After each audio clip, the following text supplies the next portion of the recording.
grande para aqueles que realmente crê na palavra de Deus. Amém? E nós estamos buscando o quê?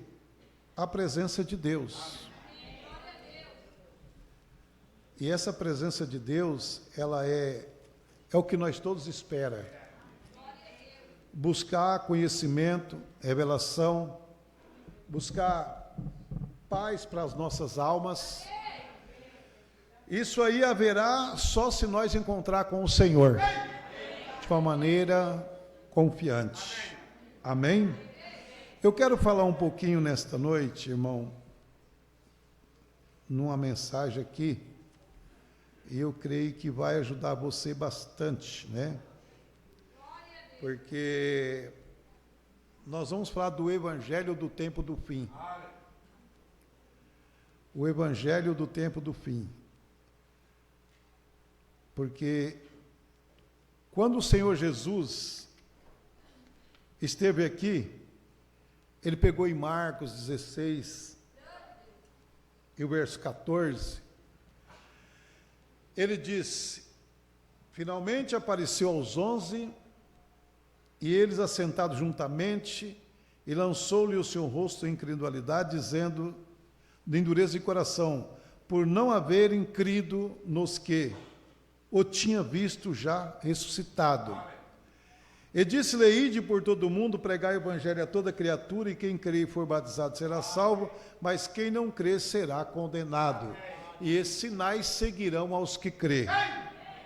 Em meu nome expulsarão demônio, falarão novas línguas, pegarão na serpente, se beber alguma coisa mortífera, não lhe fará danos algum. E porão as mãos sobre os enfermos e as curarão. Então nós vemos aqui que é uma passagem que nós estamos vendo que o Senhor Jesus prometeu, né, que isso aconteceria. Então nós vamos falar um pouquinho sobre esse evangelho do tempo do fim. Certamente o Senhor Jeová não fará coisa alguma sem antes não revelar o seu segredo aos profetas, os seus servos. Né? Agora então vamos lá. Agora, pensando sobre o evangelho do tempo do fim,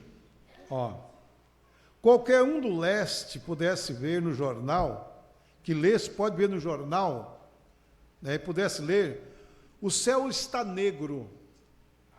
Vamos falar um pouquinho aqui sobre os acontecimentos. Escurecendo, as nuvens vindo sobre que estava para chover, sente isso no ar e vê as grandes raios, umas grandes distâncias, e os seus reflexos, sente a pressão de vento, sabe que está aproximando uma tempestade quando isso está acontecendo, né? Essa nação, então, recebe alguma coisa para que aconteça. Nós se percebe que algo está para acontecer. Quando vê alguém, então, olha aqui, porque como é que você sabe que estamos no tempo do fim? O evangelho do tempo do fim. Quando você vê alguém como um pedaço de pau no ombro, né? Ou outros estão discutindo como tal tipo de armas para briga, sem acordo, tirando o sapato, batendo na mesa, todas as coisas nas suas conferências, você sabe que alguma coisa está para acontecer. O mundo, como nós poderíamos chamar isso de cosmo? O mundo exterior sente que está vindo uma destruição. A gente não pode mais assistir os jornais porque as coisas estão demais. A violência está demais. Então, irmão, o que dá para nós perceber? Alguma coisa está para acontecer. Não é verdade? Alguma coisa está para acontecer. Sente que está vindo uma destruição. Como diremos, uma era atômica. Ela está para explodir. Ninguém consegue acertar mais nada. As nações, os reinos, os governantes, as bombas atômicas estão para se explodir a qualquer momento. É só um louco ir apertar o dedo. Como é que você vai confiar numa geração como essa que nós estamos vivendo, que não teme a Deus? A bomba atômica não está na mão de cristão, não está na mão de pessoas boas, está na mão de pessoas que têm coragem de fazer qualquer coisa. E se explodir a qualquer momento. Esse mundo é o mundo que nós estamos vendo. O cristão sabe que é a vinda do Senhor, vê? É a vinda de nosso Senhor Jesus que está aí. Há uma atmosfera.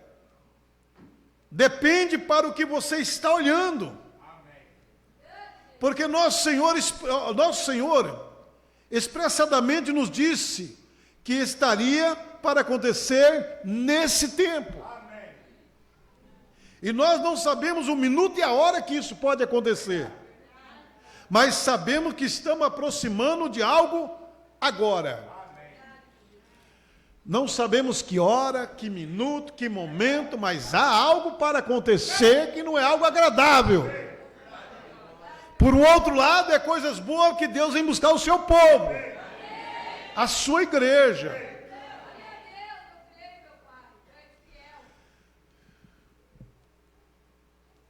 Como eu estava falando aqui há alguns tempos atrás, um dia eu estava observando um cordeiro lá na África, e ele estava pastando quietamente, de repente ele ficou nervoso. Um carneirinho estava pastando lá na África, e de repente ele começou a ficar nervoso. Do nada ele começou a ficar nervoso, né? E desinquieto aquele carneirinho, o profeta observando, e aquele carneirinho bem nervoso ali, ele olhando para aquele carneirinho. E eu me perguntei, qual seria o problema com aquele companheirinho? Aleluia. E você sabe, uma ovelha não pode achar seus caminhos de volta. Seja onde for que você tenha vindo, ela está completamente perdida. Olha, por isso que quando uma ovelha sai da igreja, ela sai da igreja, quando um crente fiel sai da igreja, ele não consegue achar o caminho de volta. Se ele é ovelha, mas sai, ovelha, sai. Acontece de sair. E ele não pode achar o caminho de volta, por isso que é necessário ir em busca, ir atrás, aconselhar, trazer, chamar, aconselhar, fazer de tudo, porque a tendência de uma ovelha, quando ela está ferida, é se amoitar. A ovelha natural tipifica espiritual. Ela fica amoitada, não quer ficar mais no meio dos outros, não quer mais ter companheirismo. Então ela não tem possibilidade de voltar mesmo, é meio difícil, né? E aí, então, veja bem, então, ela se sente que está perdida. E essa é a razão pela qual o Senhor nos compara como ovelha, irmão. Vê? Quando nós estamos perdidos, só há uma coisa que pode trazer de volta: o pastor. Por isso que é necessário as ovelhas respeitar o pastor. Porque quando você está de bem, você está de boa, quando você tem tudo, você tem alimento, você tem tudo, você tem um respeito, mesmo que o inimigo te aflige, mesmo que o inimigo te prende lá, mas você tem um pastor para socorrer. Agora, quando você perde essa autonomia sabe, esse respeito pelo pastor, fica difícil para você. Porque desacreditar do pastor, você está desacreditando de Deus. O pastor prega a palavra de Deus. Ele pode parar na brecha, ele pode ir atrás, ele pode dizer, não, Deus te quer de volta, Deus está trazendo você de volta. Então a única forma de trazer de volta, diz o profeta, é o pastor. E esse é o pequeno companheiro, estava balido e ele tinha se desgarrado do curral. E eu observei no pasto, bem abaixo, um pequeno companheiro não podia ver isto. Um cordeiro, uma ovelha não pode farejar seus inimigos como os outros. Irmão, que coisa aqui, ó. Um crente, por isso que você tem que respeitar. Olha, quer que eu dou um conselho para vocês, de amigo? Você tem que ter essa igreja aqui, sua comunidade, como uma coisa que faz parte da sua vida. Ela tem que fazer parte da sua vida. Você tem que falar, olha, essa igreja para mim é uma parte da minha vida. Entendeu? Porque se você não olhar dessa forma, você não tem. Uma hora que você for encurralado, você não tem para onde correr.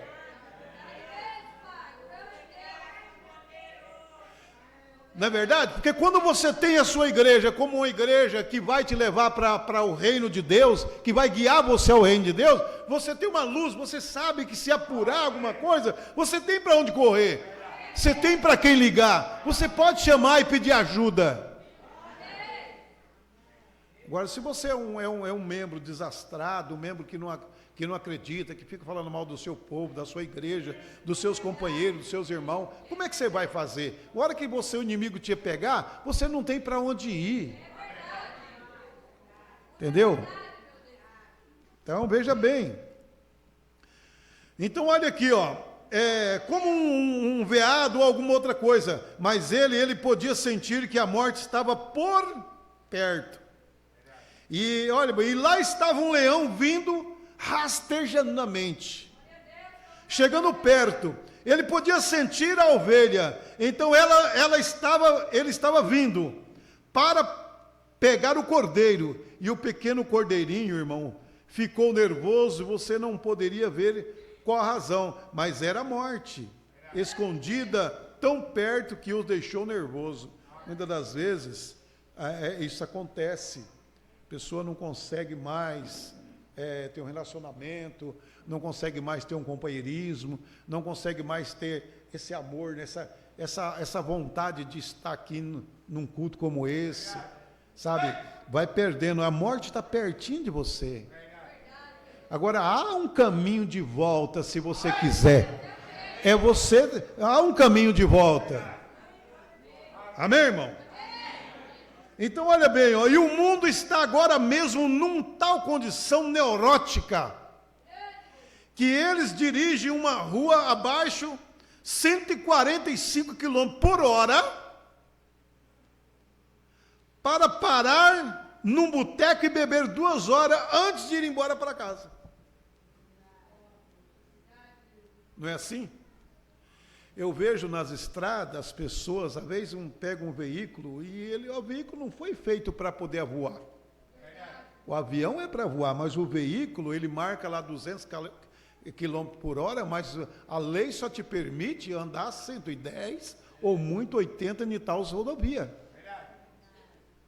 Mas a pessoa monta num veículo desse e ele quer andar com tudo. Eu não sei.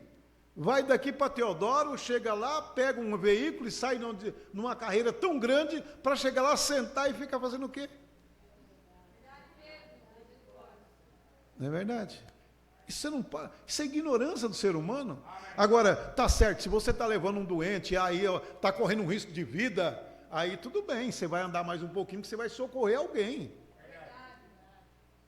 Mas muitas das vezes é isso. O que é isso? É uma era neurótica. É uma era que os nossos pais, nossos avós não viveram. Eles viveram no carro de boi, eles viveram a cavalo. Eles não tinham essa violência que nós estamos tendo hoje. Olha as rodovias aí, quanto radar que tem, porque para pegar as pessoas em alta velocidade. Essa juventude, elas entram num carro, elas acham que dirigir é sair numa desesperada, é sair, sabe, cantando pneu. Pega uma moto, sai aí empinando, cantando pneu. Isso é juventude neurótica. É o evangelho do tempo do fim. Está entendendo? Para quê? Para depois parar num bar, beber e depois chegar em casa de tarde. Que coisa. Isto é uma investida do quê? Inimigo.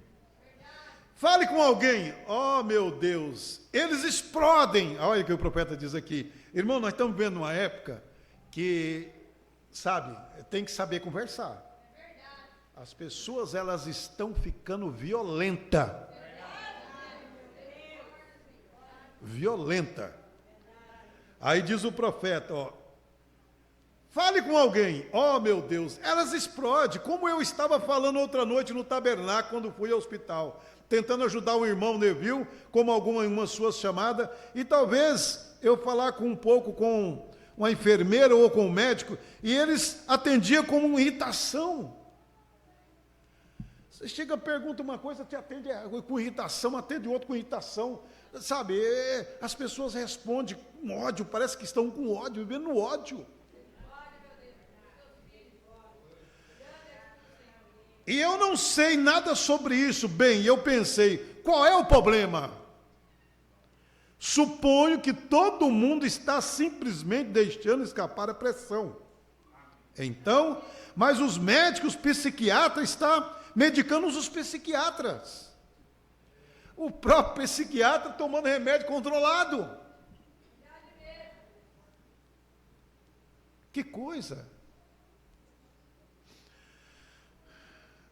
Não é verdade? Amém. Que coisa, né, meu irmão?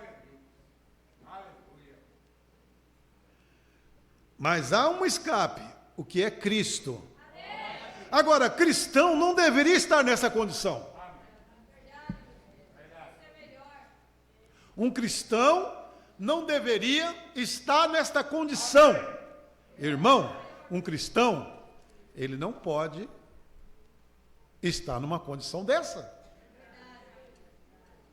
Não sabe responder. Você pergunta uma coisa, ele não fica quieto, não responde. Está tão irritado com ele mesmo que ele não consegue responder o que você perguntou. Ô fulano, isso aqui, esse aqui, escutou você perguntando e ele não tem a capacidade de falar, não, eu não sei, ou sim ou não. Agora o profeta disse, o crente, o cristão não pode fazer isso.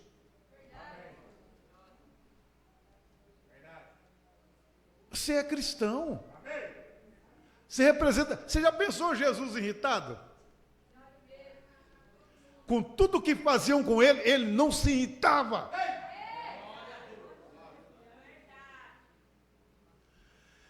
Aí o profeta então diz: um cristão não deve estar nessa condição. Nós deveríamos ser felizes.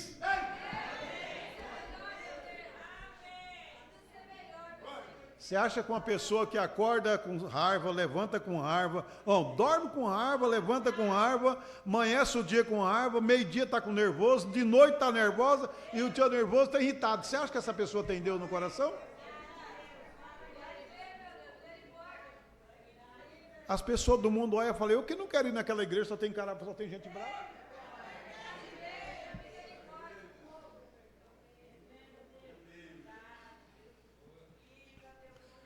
Eu vou fazer o que lá? Mas para as pessoas achar bom e vir aqui, elas têm que ver a felicidade do nosso rosto. Se elas não vêem nós felizes, o que elas vão fazer aqui o quê? Não vai fazer nada. Eu não quero ir naquela igreja, só tem brabo. Não, na rua só tem brabo. As pessoas, olha, quem tem celular, nossa cidade grande já não pode mais carregar celular. Já não pode sair de casa. Tem que pegar um motoboy para vir comprar, trazer uma coisa que não pode, a situação está grave, não tem mais jeito.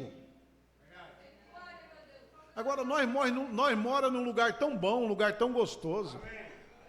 Quando eu chego segunda-feira, que eu desço para casa lá, naquela fazenda, que eu sendo naquela área ali, eu falo, meu Deus, olha que lugar maravilhoso, lugar de paz, o que eu vejo lá é passarinho cantando. Agora, você já pensou eu irritado lá? Então, você vai esperar o que mais? Se lá, que é um lugar de paz, eu estou irritado, aí é hora de nós, todo mundo ir para o altar se converter, porque não está convertido. A verdade é essa, irmão. As pessoas estão esquecendo de se converter. De se converter. E olha, sem se converter, você vai para o inferno.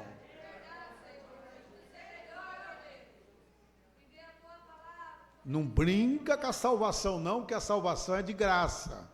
É só você abrir o coração e dizer: Deus, toma conta de mim. Glória a Deus, amém? Então, veja bem, nós poderíamos sentir a fresca da brisa do Calvário, como eu olhando e vemos Deus do céu. Quem fez a promessa, as mesmas coisas que Jesus fez em sua vida. Ele prometeu que retornaria nos últimos dias, e aqui vemos isso. O que é isto? Isto é o sopro daquele frescor vindo como de chuva. Vê? Nós sabemos que a redenção está perto. Vê? Alguma coisa está para acontecer. Eu me lembro de uma passagem de uma jovem que ela era jovem ainda. Com 14 anos ela foi e aceitou Jesus como Salvador. E aí ela era uma pessoa, uma pessoa muito boa, muito tranquilo, muito de paz. E aí essa jovem casou e ela tinha 2 filhos e virou moça, e esses 2 filhos foram para a guerra. Na época da Segunda Guerra Mundial, esses 2 jovens foram para a guerra. Mas mesmo assim, agora já imaginou uma mãe que tem 2 filhos na guerra? Guerra, você sabe que é confronto. Ninguém está na guerra para almoçar, jantar e folgar. Estão lá para brigar, para matar, para morrer. Estão lá para defender o país. E essa irmã, sempre tranquila, não mostrava nenhuma sinal de nervosismo nem nada.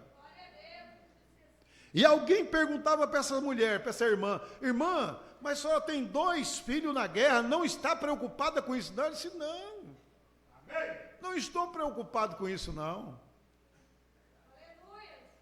Mas então a senhora não ama seus filhos? Amo, mas eu é que amo. Eu oro por eles todo dia, mas eu não estou preocupado. Aí alguém disse assim, aí o irmão Brana chegou para testar ela, disse: ô irmã, mas a senhora tem 2 filhos na guerra lá, e a senhora não está preocupada? Disse: irmão Brana, quando eu tinha 14 anos de idade, eu entreguei minha vida para o Senhor Jesus Cristo. E desde aí, todas as minhas preocupações eu depositei nele. Então eu não estou preocupada de jeito nenhum.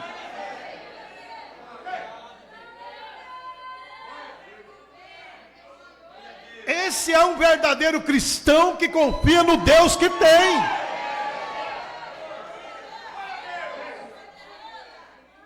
Porque quem confia em Deus, porque na verdade a preocupação é um sinal de incredulidade. Ou você não sabia disso? Que a preocupação é um sinal de incredulidade. O irmão Brana pregou a mensagem, a amnésia, né? Amnésia espiritual. O irmão Brana disse que preocupação é incredulidade. Você já leu? Quem já leu aqui na igreja? Levanta a mão aí. Amnésia, o profeta diz: preocupação é sinal de incredulidade. Você não está crendo em Deus. Você não tem. Mas vai morrer. Se você preocupar, não vai salvar. E se você não preocupar, vai ser a mesma coisa. Você não salva preocupando. A preocupação atrapalha a sua vida, atrapalha você. E Deus não pode operar quando você quer fazer alguma coisa. Agora, quando você tem fé e confia em Deus, você entrega nas mãos de Deus e descansa.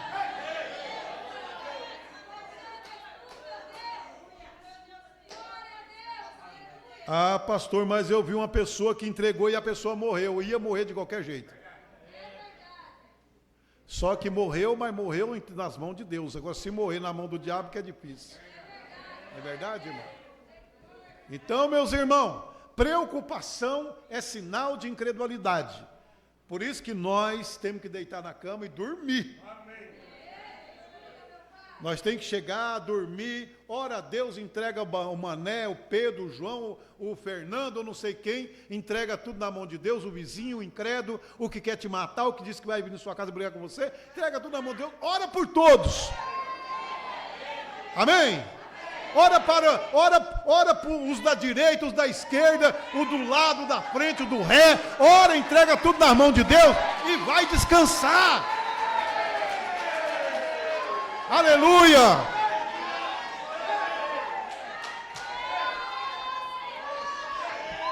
Isso é cristianismo. Então é o seguinte, porque aí você tem um Deus que não dorme, não cochila, você tem um Deus que é vigilante, Ele está olhando, Ele vai saber operar a hora que é para operar. Aleluia!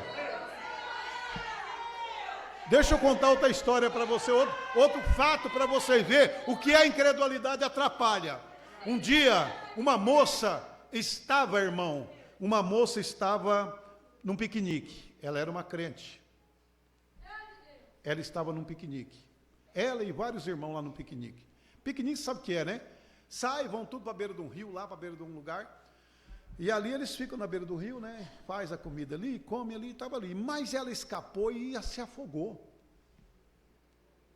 Entendeu? Ela se afogou.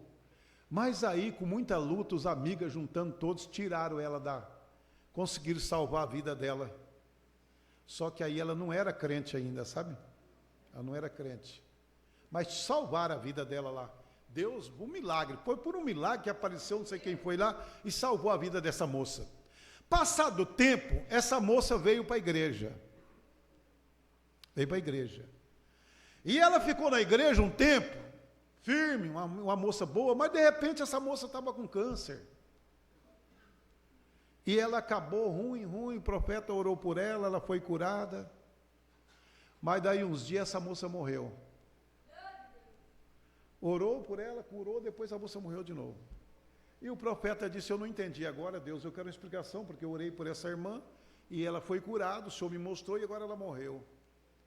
E a moça foi enterrada. E a família ficou pensando naquilo.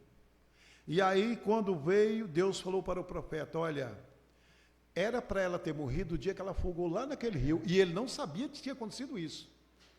Ela ia morrer lá sem eu no coração dela.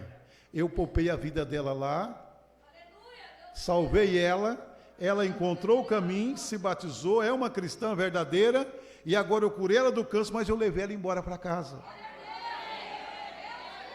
Amém, irmão? Agora ela está num lugar que ela não quer voltar nunca mais para cá. Aleluia! Esse é o Deus que nós servimos, irmão. Ele sabe a hora de tirar nós para levar a hora que Ele quer.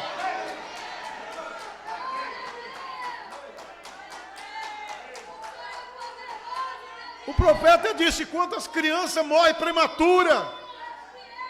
Quantas criancinhas morrendo prematura? Por que morre? Porque a mãe, o pai não tem espinhaço para criar o filho. Deus leva para não se perder. Deus acaba levando novinho para não se perder. Porque para ser pai hoje, irmão, não é fácil não, viu? Para ser mãe hoje, não é fácil não. A gente tem que ter um compromisso com Deus para saber criar os filhos. Ensina o bom caminho. Nem depois de grande ele esquecerá. Agora, ensinar o bom caminho, tem que ensinar. Ocupar mais com os filhos. Ter um pouco mais de cuidado com os seus filhos. Principalmente quando vai chegando na adolescência aí, na juventude, seus 14, 15, 16 anos, é o mais problemático que vai ter. Eles já pensam que são homem. Já pensa que são homem, já pensa que tem, já se domina, e aí começa a fazer as barbaridades. O pai, porque gosta do filho, vai lá, compra um veículo, uma moto, um carro, dá na mão do filho de menor. Você está falando, sabe o que você está fazendo? Você está fazendo assim, ó, eu estou comprando uma chave para ir para a cadeia. Porque se esse moleque bater essa moto ou o carro, você vai preso. Você vai pagar como crime. Porque todo o crime está nas suas costas como pai. Agora, se ele tiver 18 anos para frente, não. De 18 anos para frente, não, porque aí ele é responsável por ele. Mas se ele tiver 17, 16, 15, 14 anos, pode ter certeza, quem vai responder por crime lá é você. Aí você que tem que falar para ele, não, meu filho, você não tem idade para isso. Você não tem idade para ficar aí dando cavalo de pau na rua, não. Isso nem para quem tem idade presta, quanto mais para criança. Entendeu? Mas aí você vê como é que o crente tem que ter uma norma séria para poder ensinar os seus filhos que o que é errado e o que é certo. Né? Então, irmão, tem que tomar cuidado, viu? Então nós olhamos aqui, esse é o tempo do fim. Esse é o evangelho do tempo do fim. Aleluia. Né? Veja bom, olha que coisa, meu Deus. Agora o mundo não vê isto. Eles riem disto, como eles fizeram com outro tempo. Mas nós sabemos que esta está se aproximando. E esta é a razão que eu escolhi esse assunto por último, por enquanto, para o tabernáculo. É sempre o evangelismo do tempo do fim. Né? E quando nós estamos trabalhando na obra missionária, os missões, estratégia estrangeira com a palavra de Deus, nós sabemos que estamos sempre na vontade de Deus. Porque a primeira comissão de Jesus para a sua igreja foi: ide pregai o evangelho.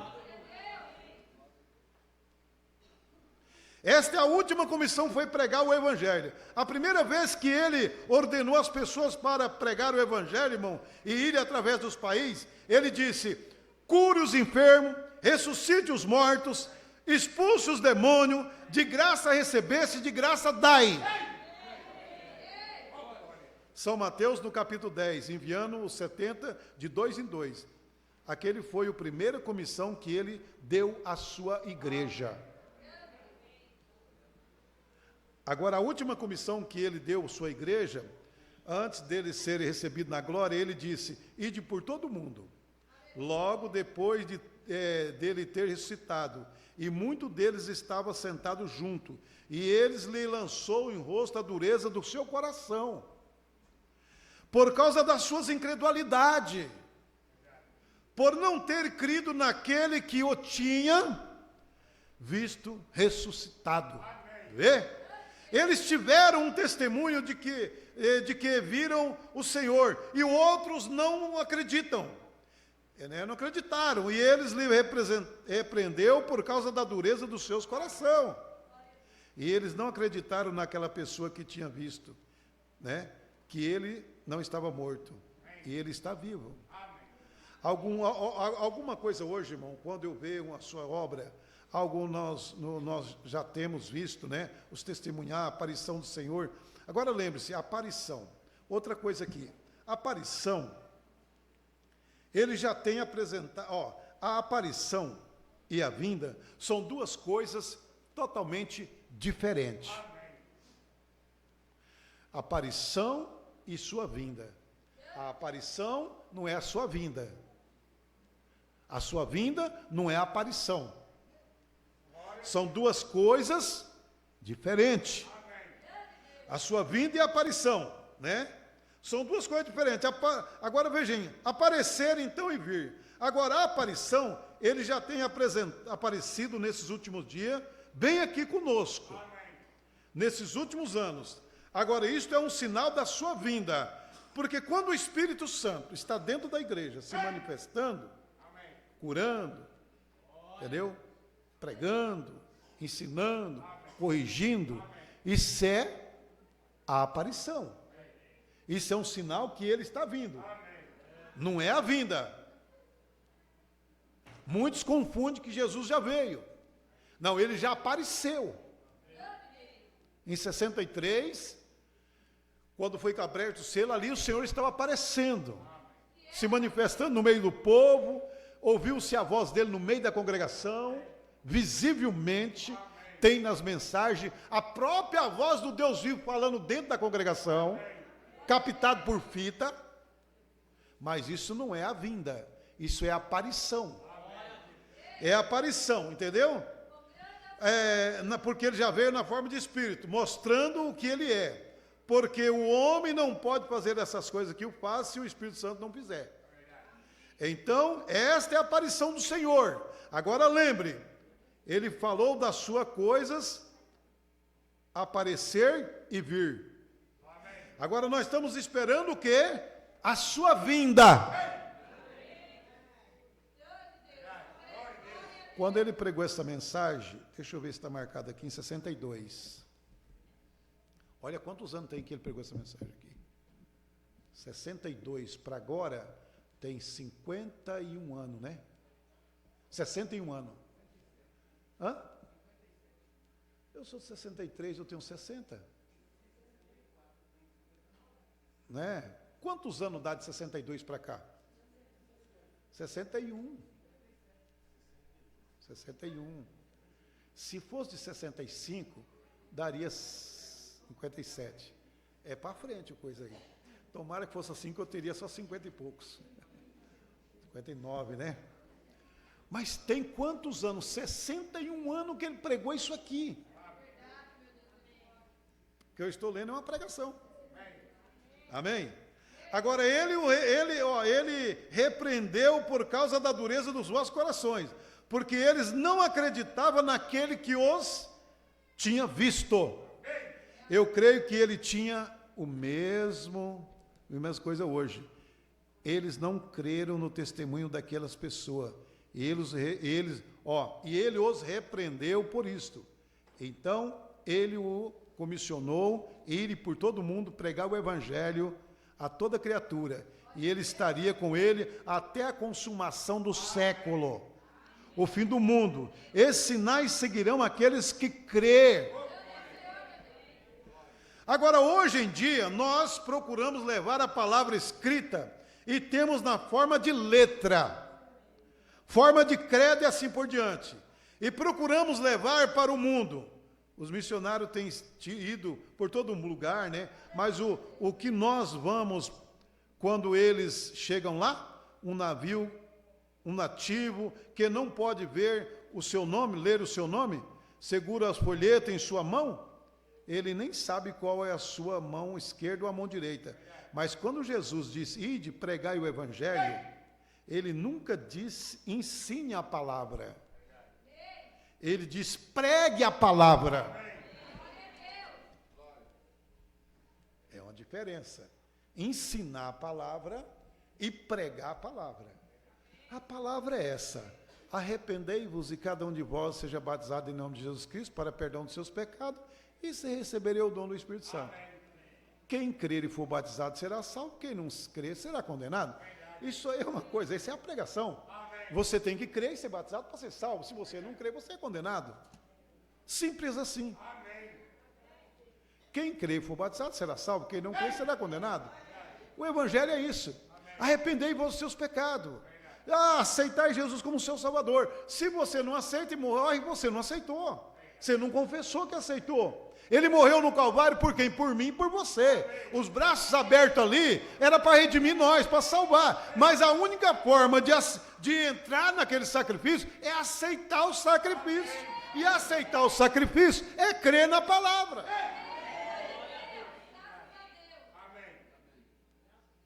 O evangelho é fácil de entender.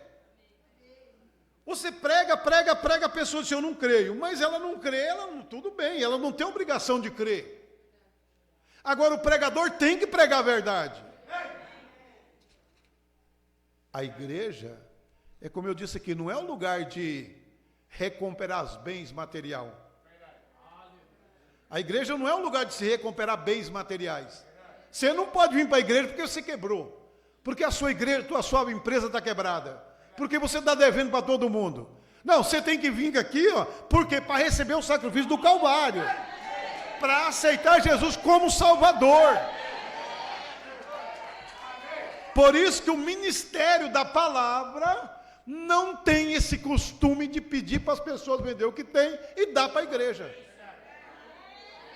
Que a igreja não é adotada desse tipo de bem.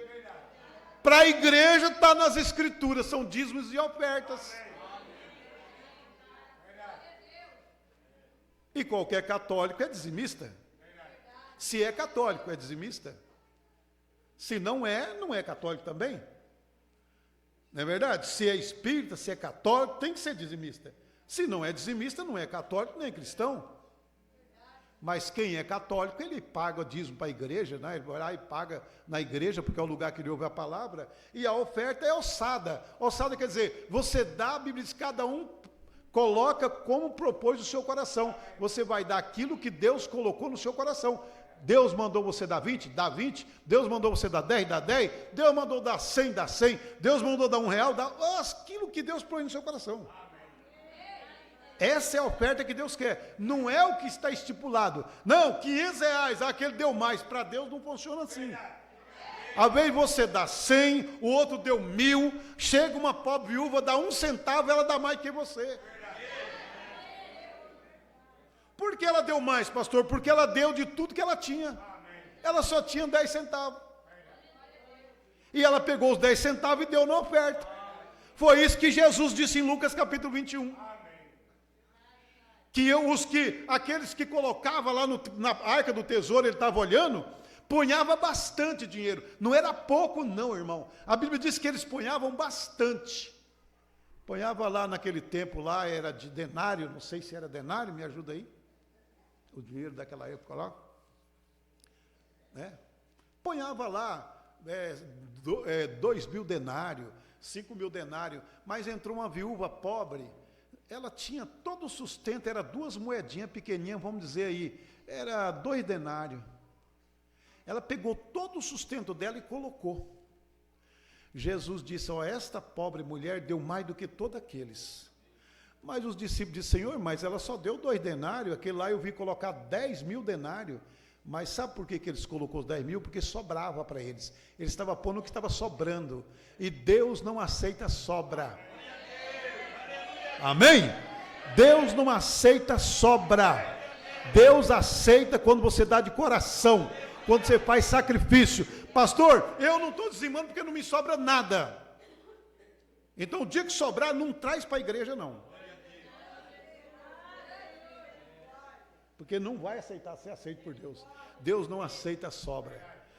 Irmão, Deus não quer sobra de tempo. Deus não quer sobra de nada. Tem gente que fala, se eu sobrar um tempo eu vou ler a Bíblia. Melhor você não ler. Continua do jeito que você está assim, sabe? Porque aí quando você morrer vai te fazer falta, mas aí não tem mais jeito. É melhor você tirar um tempo para Deus.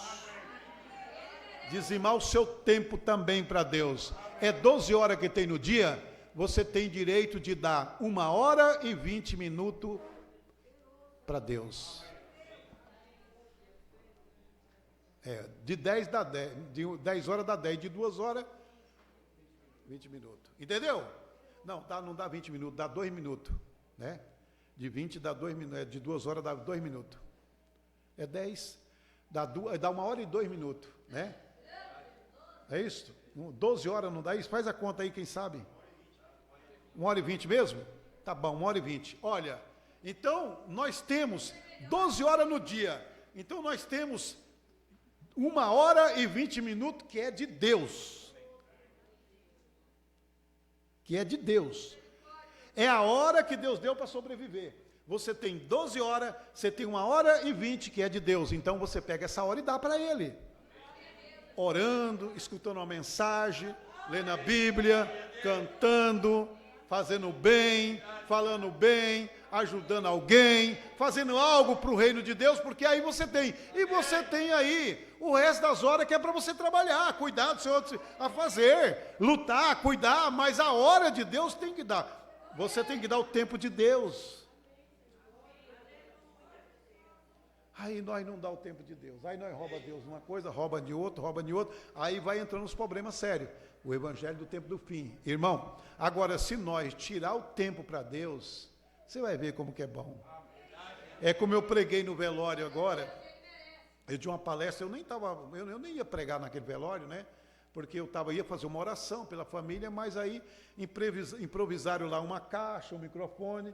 E aí os irmãos falaram, eu vou ter que pregar agora, não tem jeito. Falei, irmão, só quer dar uma palavra? Não, pastor, o senhor mesmo. Falei, rapaz, vai. Então, peraí, vamos lá. Improvisei, E falei ali uns 40 minutos, eu não sei se foi isso, foi não, né?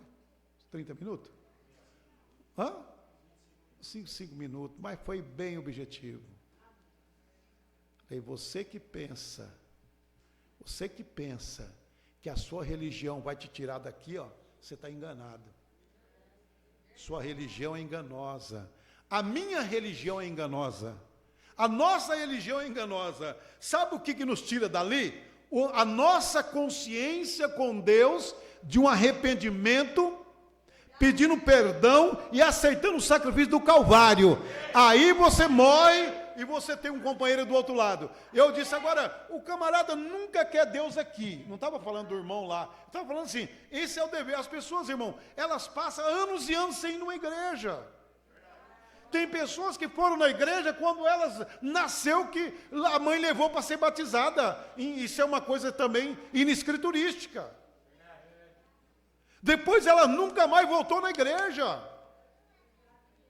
E quando morreu um cristão. Que cristão é esse? Cristão é aquele que faz a vontade de Deus. Aquele que vai na igreja, aquele que é verdadeiro, aquele que faz um compromisso com Deus, aquele que tem um compromisso com Deus, aquele que levanta de manhã e antes dele pôr o pé no chão, ele agradece a Deus por tudo que Deus deu para ele, por sono. Esse é um cristão que se preocupa com Deus. Aí ele parte desse mundo, então ele tem um companheiro do outro lado, que é o Deus Espírito Santo. Ele tem Deus do outro lado para levar ele para um lugar bom. Você entendeu, Mangué? É fácil falar que é cristão, mas a pessoa nunca foi na igreja. Aí quando morre, o que é, irmão? Se morrer sem Deus aqui, você vai encontrar quem lá do outro lado? Jamais você vai encontrar Deus. Essa é uma realidade. Sabe? Olha, existe 2 caminhos, céu e inferno. Jesus falou mais no inferno do que no céu. O inferno é um lugar onde as pessoas vão ser punidas por incredulidade. Você quer que eu te fale uma coisa? Você sabe por que as pessoas gostam de ídolo? Porque o ídolo não fala nada. Nunca repreende a pessoa. A pessoa está lá xingando o marido, xingando os filhos, xingando todo mundo. O ídolo não fala nada. Ele está quietinho no lugar que eles pôs, ele está lá. Aí depois acende uma vela para ele, mas ele não tem boca para falar nada. Deixa aquele ídolo falar, você está errada, se converte. Essa pessoa pega o vestido e quebrava. Ou eu estou aqui falando coisa com coisa? É ou não é, Montonho? Na época que o senhor era um cachaceiro, o senhor tinha suas imagens. Se ela falasse que o senhor era um cachaceiro, o que você fazia? Você jogava ela fora, porque você não aceitava. Eu vou jogar essa imagem fora que está me atrapalhando. Não fala nada, não corrige, não fala que está errado, não fala que vai para o inferno. Aí todo mundo põe no pescoço e vai prostituir. Aí os ídolos é tudo, porque ninguém fala nada, ninguém abre a boca, mas nosso Deus, Ele é vivo. Ele fala, Ele corrige, Ele ensina. Amém. Aleluia. Ô irmão, eu sou uma pessoa revoltada com o diabo, com o que o diabo faz. Olha, eu já disse para vocês uma aqui, olha o sofrimento desse povo que viveu na escravatura. E antes da abolição dos escravos, todas essas casarão que você vê nas histórias, lá dentro dos casarão tem uma igreja. Já se construiu o casarão com a igreja lá dentro. E o altar é cheio de imagem. Se aquelas imagens falassem para aqueles coronel, você é um vigarista, rapaz, você vai para o inferno, você está judiando dessas pessoas, você não tem coração. Se aqueles capitão queria, aqueles coronel queria aquelas imagens lá dentro. Você acha que queria? Mandava acabar com tudo e quebrar aquele tudo, e até o padre corria lá dentro. Porque os ídolos não pregam, os ídolos não falam nada, os ídolos não repreendem, os ídolos não falam para a mulher que põe uma roupa, não andar aí mostrando a nudez na rua, os ídolos não falam nada, a mulher trai o marido, os ídolos não falam nada. O marido vai trabalhar, põe outro lá dentro de casa, o ídolo não fala nada para ela, ela ama o ídolo. Mas o nosso Deus fala porque Ele é vivo. Então o nosso Deus fala. Por isso que o Deus verdadeiro está corrigindo. E essa prática Deus não aceita. Não é outra coisa, irmão. Por isso que os ídolos é aceito em todo lugar. Você vai em Roma, eles tinham mais de... Olha, eu não sei nem falar quantas continhas de Deus que eles tinham. De ídolo. Você vai na África também, você não sabe o tanto de ídolo que tem. Mas os ídolos não pregam nada. Não ensina nada, não corrige nada e não fala nada. Você põe ele lá, se você não mexer com ele, fica o resto da vida lá. E o pau quebra dentro de casa, mas ele não abre a boca. Mas o Deus dos crentes, não. O Deus dos crentes é diferente. O Deus dos crentes, o Deus dos católicos verdadeiro é diferente dos católicos verdadeiros. Católico quer dizer religioso. O Deus universal, dos católicos universal, o Deus verdadeiro, aí ele falou, opa, peraí, mulher, com essa ignorância que você está aí, ó, seu marido chega dentro de casa, você está querendo pôr o cachorro nele, você cuidado, você vai perder, cuidado, você vai pagar o preço. Esse é o Deus verdadeiro. Agora, os ídolos não falam nada. Então, por isso que todo mundo gosta dos ídolos. Por isso que o mundão aí está fazendo o que quer. Chega bêbado, trai a esposa lá fora, aí chega dentro de casa, vai lá rezar, o ídolo não abre a boca, ele está tudo bem. Agora vai lá, trai a sua esposa e dobra o joelho e vai falar com Deus. O Deus verdadeiro. A hora que você dobra o joelho lá, ele fala para você é um hipócrita, rapaz, vai lá pedir perdão para ela. É verdade? Aí quem é que quer, irmão? Só aqueles que são arrependidos e que gostam de Deus, né? Eu quero, quando eu faço qualquer coisa errada que Deus me corrige, eu agradeço a Deus porque pelo menos estou livre do castigo, estou livre do juízo. Amém? Esse é o Deus verdadeiro que nós servemos. Ele fala, não adianta, pode fazer no escuro, escondido, que Ele corrige.